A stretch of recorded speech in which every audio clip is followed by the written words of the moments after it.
Hello Rajini sir, வணக்கம். ரொம்ப நாளாச்சு பார்த்து. நான் உங்கள் ரசிகன். தெரியல எப்போலேருந்துன்னு, எனக்கு நினைவு தெரிஞ்ச நாள்லேருந்து நான் உங்கள் ரசிகன். உங்களை ரசிச்சிருக்கேன். நீங்கள் சொல்கிற வார்த்தைகளை கேட்டு அதில் எவ்வளோ உண்மை இருக்குது சந்தோஷப்பட்டிருக்கேன். நான் ஃபுல்லாக கிட்டத்தட்ட என்னோட நீங்கள் வந்துட்டுருக்கீங்க. இப்போ திடீர்னு எனக்கு ஒரு கேள்வி உங்கள்கிட்ட இருக்குது. இந்த ஆதவ அர்ஜுன் ஏதோ உங்களை பற்றி சொல்லிட்டாருன்னு சொல்லி நீங்கள் அறிக்கை விட்டுருக்கீங்க. இதில் ஆதவ அர்ஜுன் சொன்னது திமுக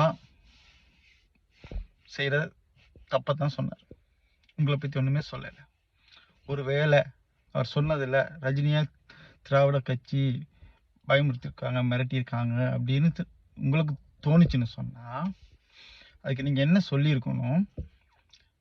என்னை யாராலையும் மிரட்ட முடியாது, நான் மிரட்டலுக்கு பணியாதவன், அடிப்பணியாதவன், என்னுடைய உடல்நிலை சரியில்லாத காரணத்தினால் மட்டுமே என்னை நம்பி வரக்கூடிய ரசிகர்கள் நாளை நடுத்தரில் விட்டுட்டு போகக்கூடாதுன்ற காரணத்துக்காக மட்டுமே தான் அரசியல் தொடங்கலை, அரசியலுக்கு வரலை, என் ரசிகர்களுக்காகத்தான் வரலை, எந்த அழுத்தத்துக்கும் யாரும் எனக்கு தரவும் இல்லை. அப்படி தந்திருந்தா தந்தாங்க, ஆனால் அதுக்கு நான் பயப்படுற ஆள் இல்லை அப்படின்னு சொல்லியிருக்கலாம். இல்லை தரலைன்னா எனக்கு தரையலை அப்படின்னு சொல்லியிருக்கலாம். அதை விட்டுட்டு எனக்காக குரல் கொடுத்த எல்லாருக்கும் நன்றின்னு சொன்னேன். இவ்வளோ நாள் உங்களை வீரன் நினைச்சனே, இவ்வளோ கோலையாக இருக்கீங்களே.